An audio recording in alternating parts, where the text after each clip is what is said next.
Hi all starseeds! Welcome to the 8th video in our series about the age of Aquarius and what it means for all of us.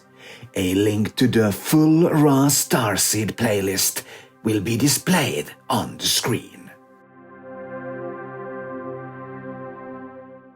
During the era of the Anunnaki, the early human experience unfolded in a vastly different world. The so-called gods walked among you, and they were not by any measure gentle masters.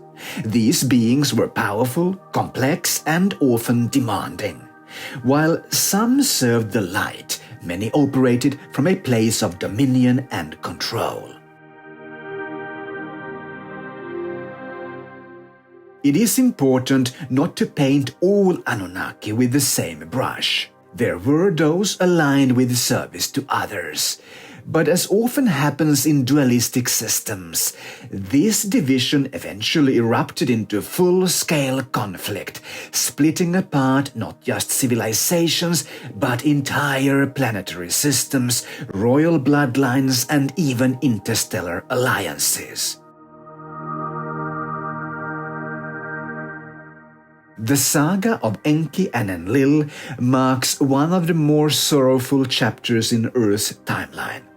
While conflict is not rare in this universe of Eon, what followed was particularly devastating: millennia of darkness and suppression for the human collective. Humanity was not only seeded as a slave race, but remained enslaved by invisible systems long after the gods withdrew from physical interaction. Many of you, starseeds and Ramahans, carry the deep memory of this. You don't need us to speak it aloud, it resonates in your cellular being. It is why you came to liberate this planet.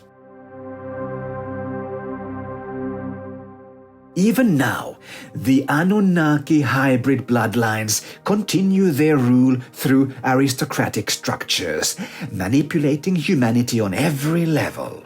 They have worked in alliance with the Orion AI network and the Draco Reptilian empires, both of which are tightly linked to the service-to-self Anunnaki factions. Yes, dear Ramahan, the truth is not always wrapped in beauty.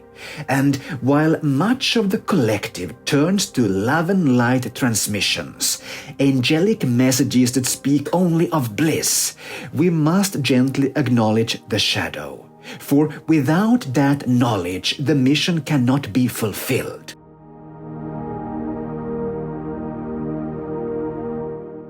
Earth was seeded as a sacred school. Gaia, your planetary mother, is its custodian. The original blueprint came from the light of Ra, with Arcturian and Andromedan lineages anchoring this vision. However, for hundreds of thousands of years, brief though they may seem to us, Earth has not reflected that divine design. This is changing now. The course is correcting. New Lemuria is emerging not as a fantasy, but as a living frequency. Gaia's ascension is not only a planetary event. It is the opening of an exit corridor from the systems of dark control.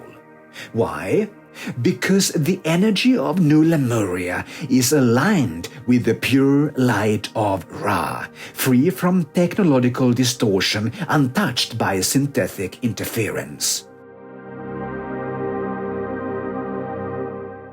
The negative ET factions may wield great power, but it is artificial, augmented, synthetic, and hollow. New Lemuria, by contrast, is founded on unconditional love, pure source light, and harmony beyond polarity. It is the Arcturian template of Earth, restored.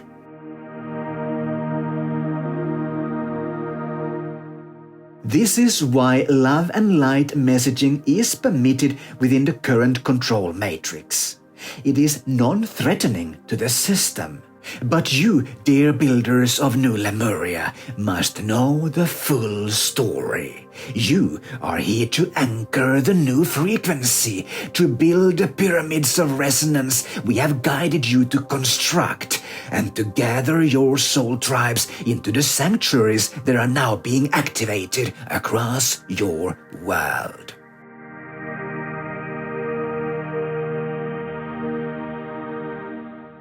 You are the new Lemurians. To embody light, you must understand why it was hidden. To spread love, you must first know the cost of its absence. You are strong enough for this truth because you came to shift the planetary path. You came to birth the higher timeline of Gaia.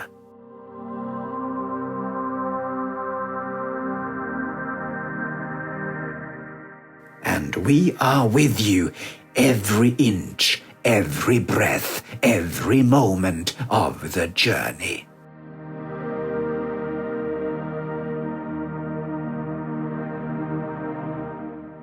This was all for today's video.